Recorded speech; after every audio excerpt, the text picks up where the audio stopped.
The soldier who noticed the wrong tree was never supposed to notice anything like that. In 1944, the United States Army believed in order.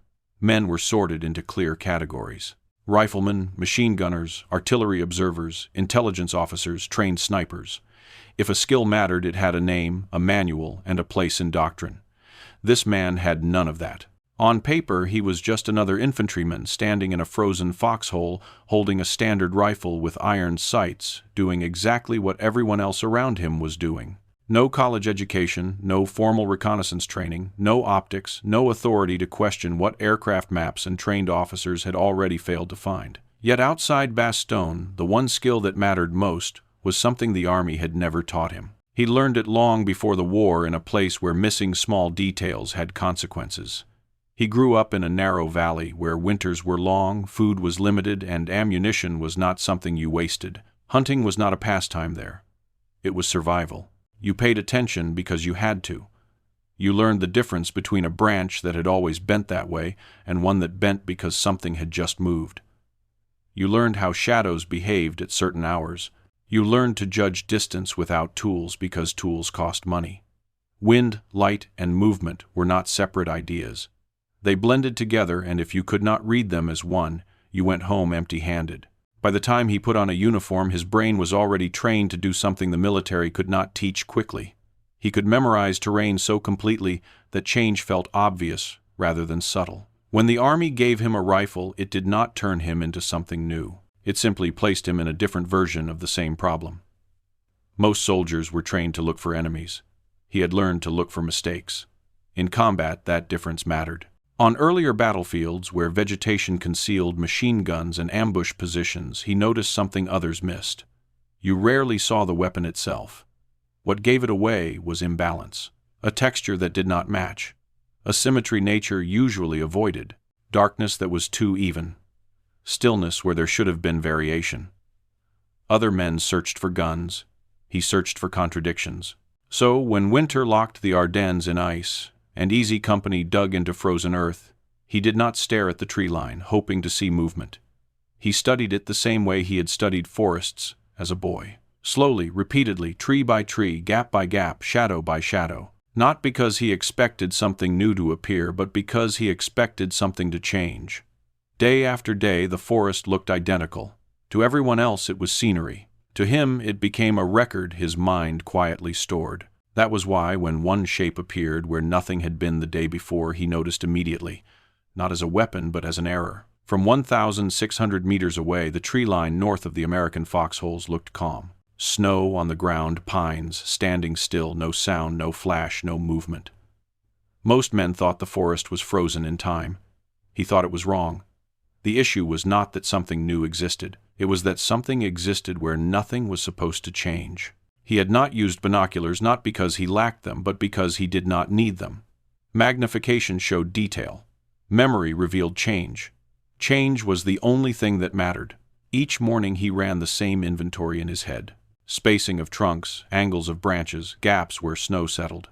After several days, that stretch of forest was clearer to him than any map. When the anomaly appeared, it stood out instantly.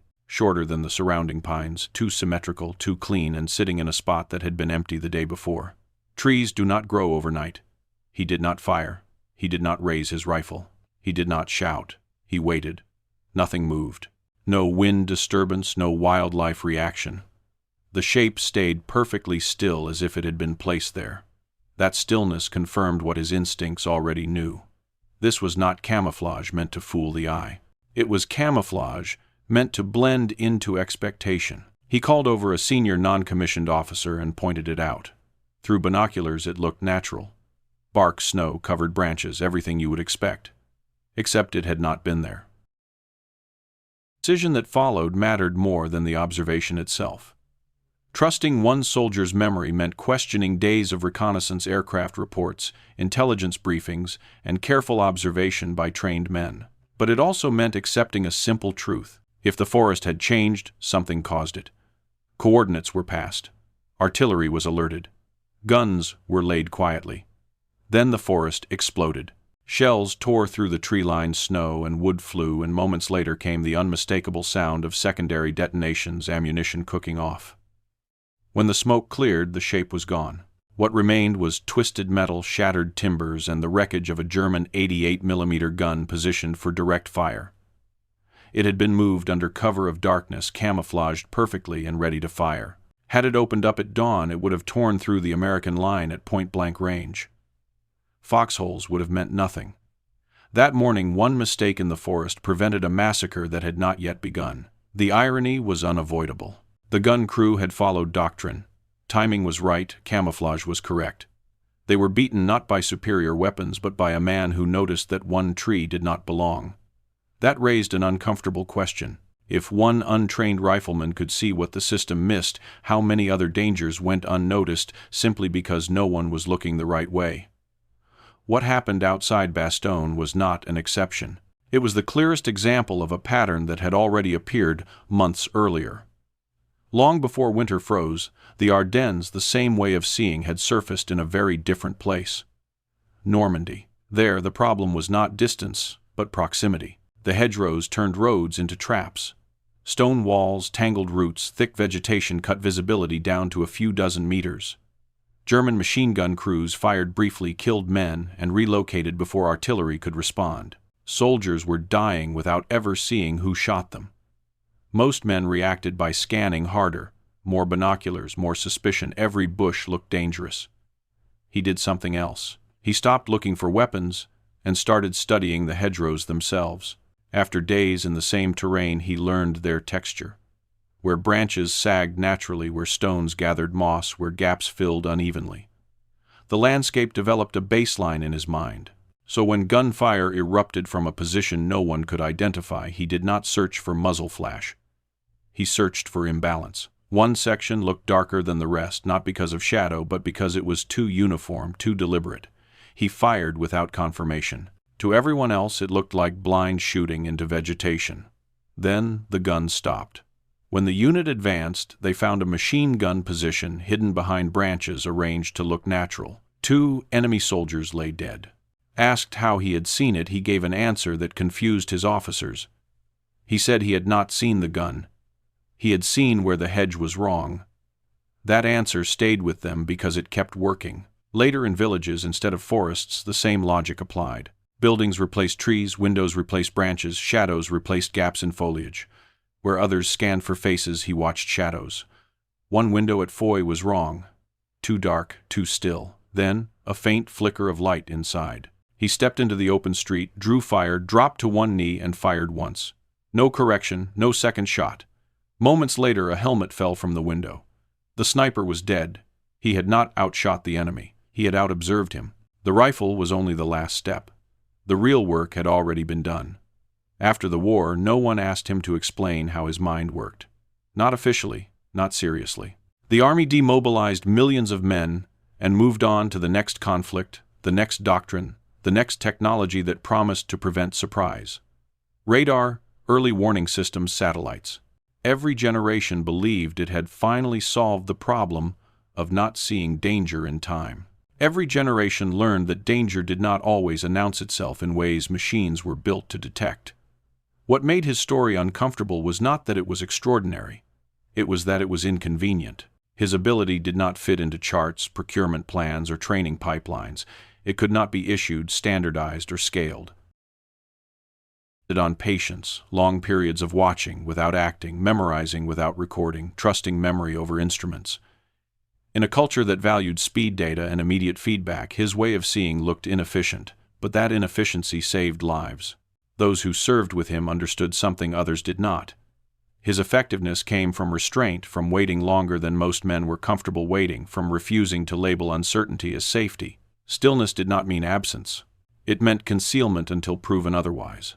That assumption ran against human instinct. Most people relax when nothing changes. The brain filters repetition. That is efficient in daily life. It is deadly in war. He had learned to distrust familiarity. In the woods where he grew up, stillness could mean prey pressed flat against bark. Missing that difference meant missing a meal. Over time, the familiar never faded into the background for him. It stayed sharp. That habit followed him into uniform. Where others relaxed, he became more alert. Quiet meant time. Time meant preparation. preparation meant danger. He was not always right. He simply noticed enough to be right when it mattered. Many days passed with no discovery, no reward. For others, that kind of waiting was unbearable. For him, it was normal. It was not intuition. It was discipline without language. He did not think in steps. He thought in contrasts, in what belonged and what did not. That made his skill hard to teach and harder to measure. It produced nothing until it produced everything. Institutions struggle with people like him. They prefer skills that show progress during training. His skill showed nothing until it changed outcomes. After Bastogne, officers trusted him but could not replicate him. His value existed before rank, before doctrine, shaped by necessity, not instruction. Instruction teaches what to look for. Necessity teaches what happens if you do not. At Foy, there was no forest to study, no days to build memory, only streets, walls, windows, and the certainty that someone was watching. Most men hide. That would have meant death. He stepped into the open, not from bravado but calculation. He forced a reaction, forced a reveal. The sniper fired because doctrine told him to exploit exposure. That decision gave away position. Again, observation decided the outcome. After the war, stories like his faded quietly because they did not fit narratives of progress and technological superiority. His story suggested limits, organizational blind spots, assumptions about what matters. He simply watched longer than most men could tolerate. Today we give his skill names: cognitive pattern recognition, situational awareness, anomaly detection. Labels that make it sound transferable. It was not. It was personal, contextual, earned through consequence. The Army could not replicate his childhood. Simulations approximate stress. They do not replace stakes. That is why similar stories still appear. Pilots, engineers, doctors who sense something wrong before instruments confirm it. They cannot always explain how they know. They just know. Organizations struggle with them until they prevent disaster. Then they fade back into obscurity. He did not seek recognition. Even if he had, it would not have matched his contribution. There was no spectacle. He noticed. He waited. He pointed. Others acted. Men lived. That is not how institutions celebrate success. Yet those who were there remembered.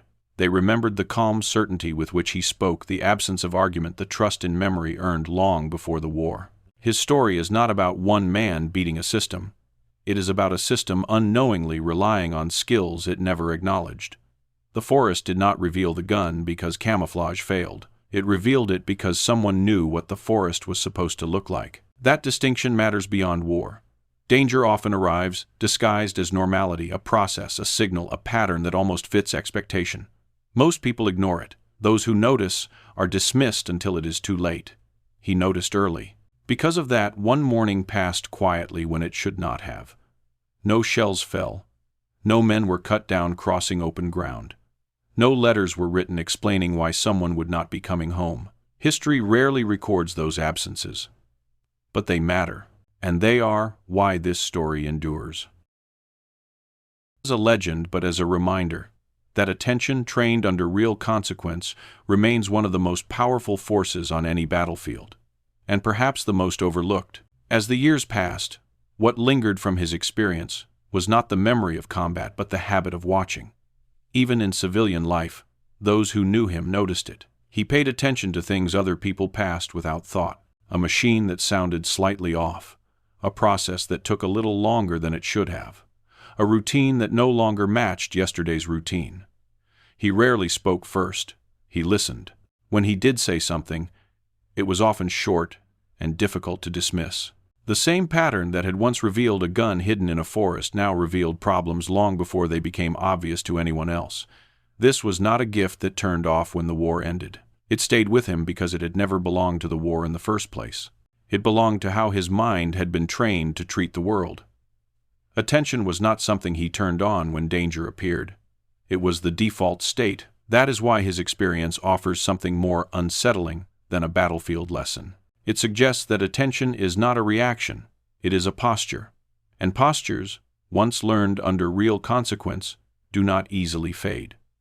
Modern institutions often mistake attention for alertness. They believe it can be switched on when needed. Alarms sound. Procedures activate. Eyes focus. But that kind of attention is reactive. It responds to signals that already exist. What saved lives outside Bastogne was not reaction. It was anticipation born from familiarity. He did not wait for a signal. He noticed the absence of what should have been familiar. This difference explains why technology so often arrives late to disaster. Sensors are built to detect known threats. Systems are trained on expected patterns. They excel at confirming what designers already believe matters. They struggle with the unexpected because the unexpected does not register as a signal. It registers as noise. He had learned never to dismiss noise too quickly. Noise was where mistakes hid. In this way, his story becomes less about war and more about how humans interact with complexity. Complex systems fail not because they stop working, but because they keep working while the world around them changes. The forest looked the same because everyone expected it to look the same. He noticed it had not. That ability remains rare, not because it is mystical, but because it is uncomfortable. Sustained attention is tiring.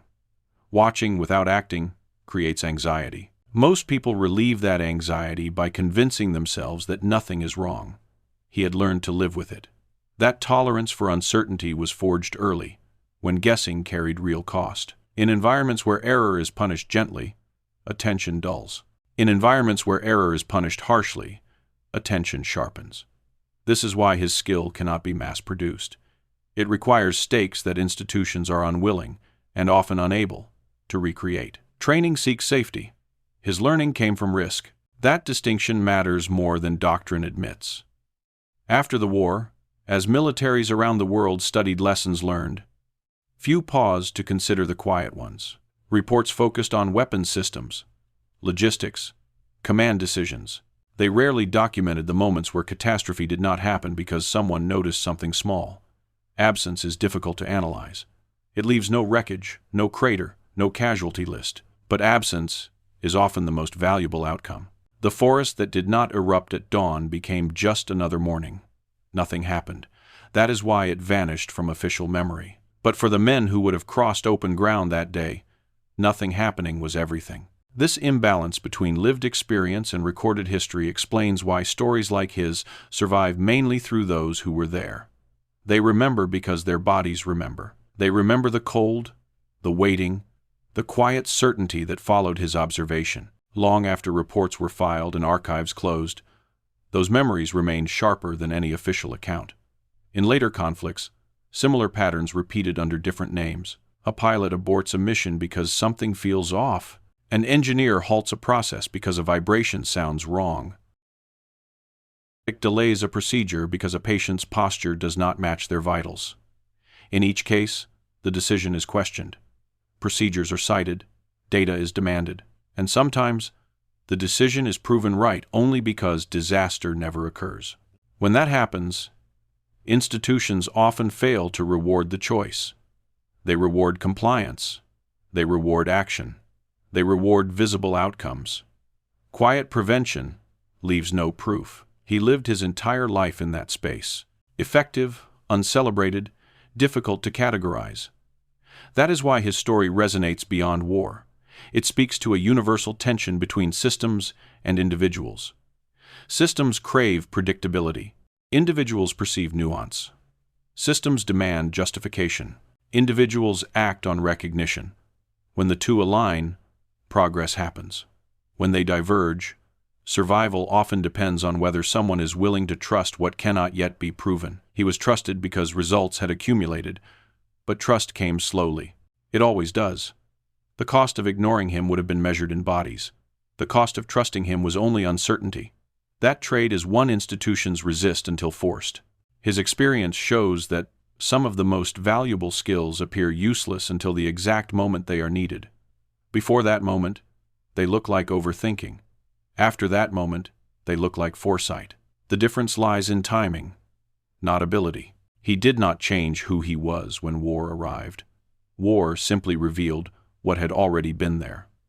That is perhaps the most sobering part of his story. It suggests that extraordinary impact does not always come from becoming something new. Sometimes it comes from remaining exactly what you already are, in a place where that matters. When the forest outside Bastogne revealed its secret, It did not do so because camouflage failed or doctrine erred. It did so because someone knew, intimately, what normal looked like. That knowledge was not dramatic. It was not loud. It was earned slowly, quietly, over years, when attention meant survival. And when the moment came, it was enough. No heroics, no speeches, just a simple statement that changed everything. There is a tendency to romanticize such stories, to turn them into myths.